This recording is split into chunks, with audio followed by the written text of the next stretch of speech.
the government. Since the time when the human began to lead a settled life, a need was felt to regulate the life of the people. It was helpful in maintaining order among the people in the society. Gradually, with the passage of time, some more regulations were made as the civilization progressed a lot. Today, we have a huge human population with a variety of people having different mindset. To maintain order, provide security, and maintain peace in the human society, we have an elected body of representatives called the government. The government takes care of the needs of the people by various ways and means. Let's study about the government in this chapter. What is a government?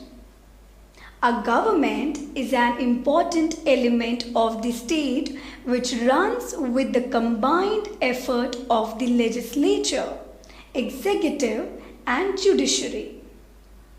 The supreme law of a state is its constitution. The legislature frames rules, regulations, and policies. The executive implements all these rules and regulations, while the judiciary administers justice according to rules enacted by the legislature and sometimes declares a certain rule as unconstitutional or holds the authority to condemn the acts of the executive. Need for a government. Every nation needs some governing bodies which could take decisions and keep the administration moving. In modern times, the functions of the government have assumed a much wider scope. The broad functions of the government are to enact and enforce rules and regulations, to maintain law and order in the nation, to protect the life and property of the people, to provide adequate electricity and water to the people, to run postal, roadways, airways and railways services, to control market prices, to remove poverty, unemployment, inequality, and discrimination, to provide necessary infrastructure like roads, schools, hospitals, dams, etc., to maintain good, friendly, and peaceful relations with neighboring countries, to provide relief and aid to the people in case of famine, drought, earthquake, cyclone, or other natural calamities. The basic facilities provided by the government for common people are called civic amenities. They include water supply, roads, bridges, railways, roadways, etc. Decision making and participation. Framing laws is the main function of the government. People in democratic countries like India participate in making laws through their elected representatives. Participation of citizens in the decision-making process of the government is the foundation of any democratic country. Before making any policy, the government organizes a debate in the legislature. The view of the majority representatives become the collective decision and accepted by all. Participation of people is a very important factor for the smooth running of a democratic government.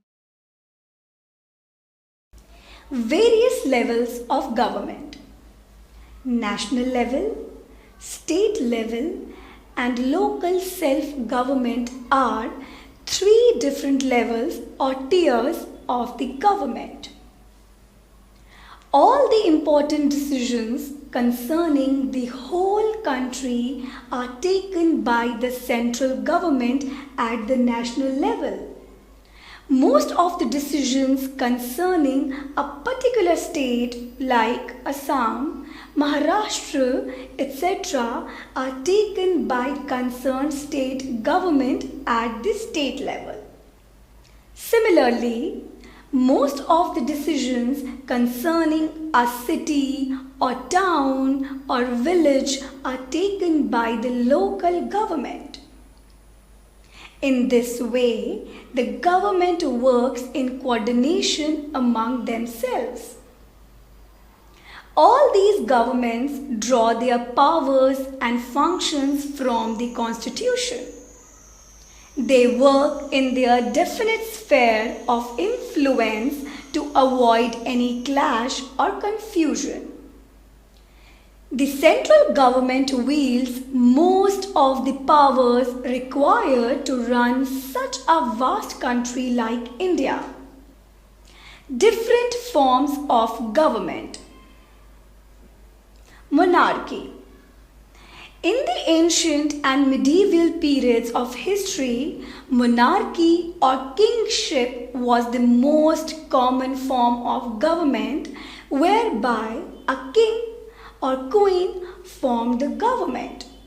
Monarchical form of government was strengthened by the divine rights theory, which considered kings to be the representatives of God on the earth. The monarch had the absolute right to take decisions. His word was considered a law. It was a hereditary form of government in which the king or queen inherited the throne from their father or mother. Dictatorship. It is a form of government in which all the authority and power is enjoyed by one person who does not owe any responsibility to the people. People do not have many rights. Instead, they simply follow the dictates of the dictator.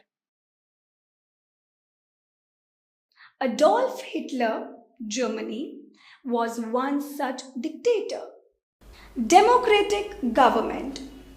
Today, a democratic government is the most popular form of government in the world. In a democratic setup, the representatives are elected by the people on the basis of universal adult franchise. The elected representatives form the government after elections. Thus, they are given the right to vote. Elections are held at regular intervals in the country. They enable the people to choose their representatives who act on their behalf. This elected government is responsible for its acts to people in the democratic system. The word democracy has been derived from a Greek word demos and kratos. Demos means people and kratos means rule. So, democracy is the rule by the people. India has the world's largest democracy. It drew its inspiration from Britain, which is considered as the mother of all modern democracies.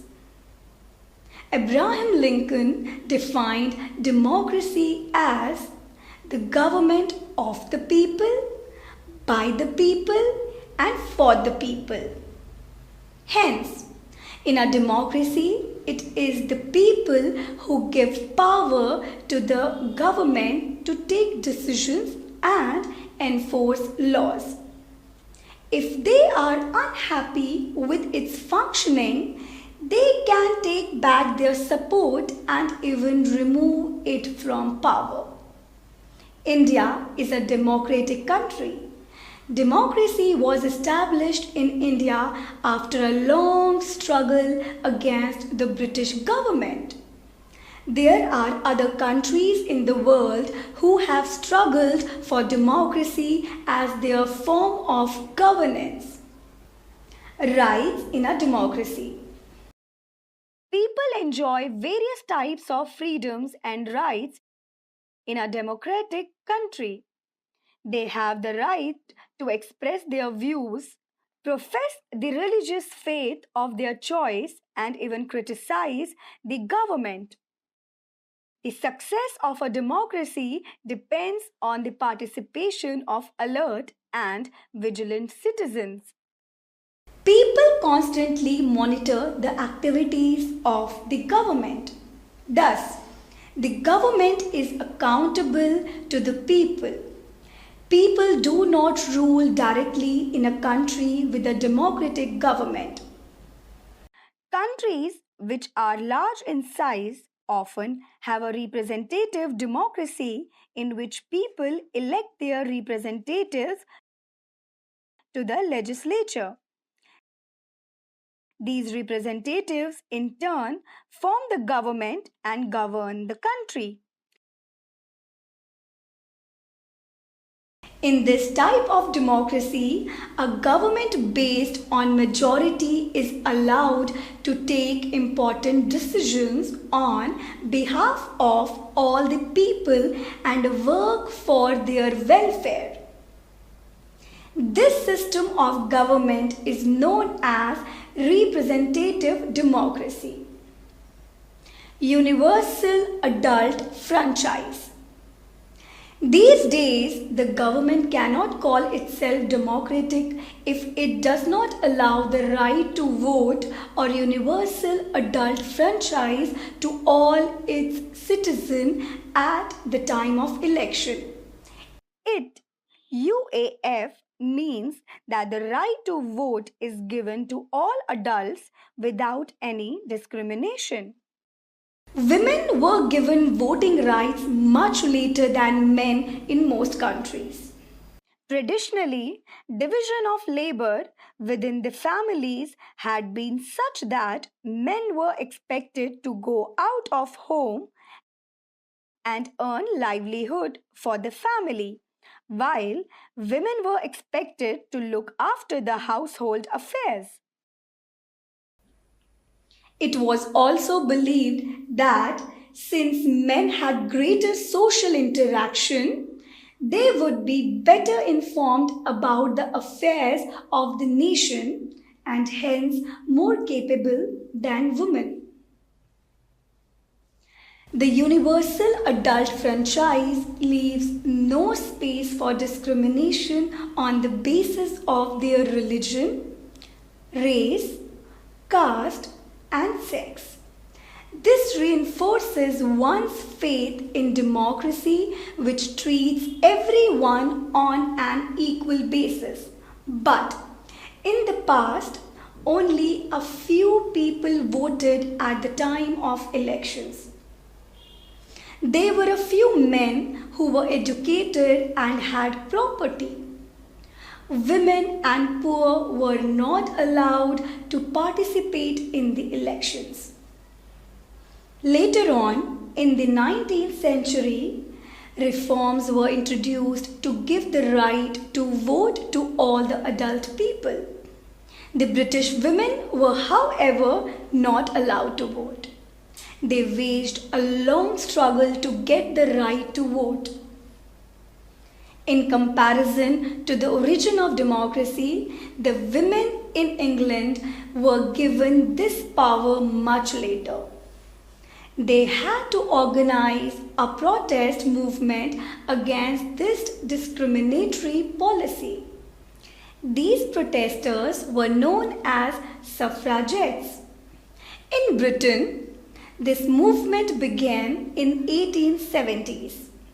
3 million women signed a petition demanding the right to vote.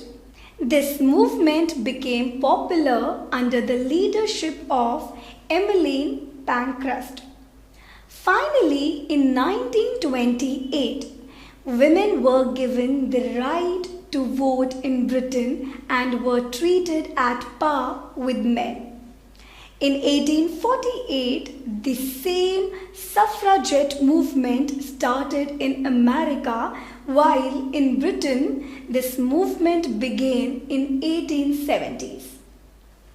Later, this movement spread in many countries too. As a result, women got the right to vote in New Zealand in 1893, Australia in 1902 and USA in 1920. France gave women the right to vote in 1946. It is to the credit of India that the first general elections held in the country in 1952 were based on the principle of universal adult franchise. Today, women fight for representation in the legislature. The basis of democracy is equality, and universal adult franchise truly adds meaning to the concept of democracy. Countries like South Africa and USA faced racial discrimination or apartheid. The black people were tortured and discriminated against by the whites. Apartheid in Afrikaans, the language spoken in South Africa, means apartness or separatedness. This is the name of the policy of racial segregation practiced by the governing white minority population over the non-white majority population. The black people were denied the right to vote, to travel, and mix up with the white people. In trains, separate coaches were reserved for the white population. Thus, the best facilities were available only to the whites.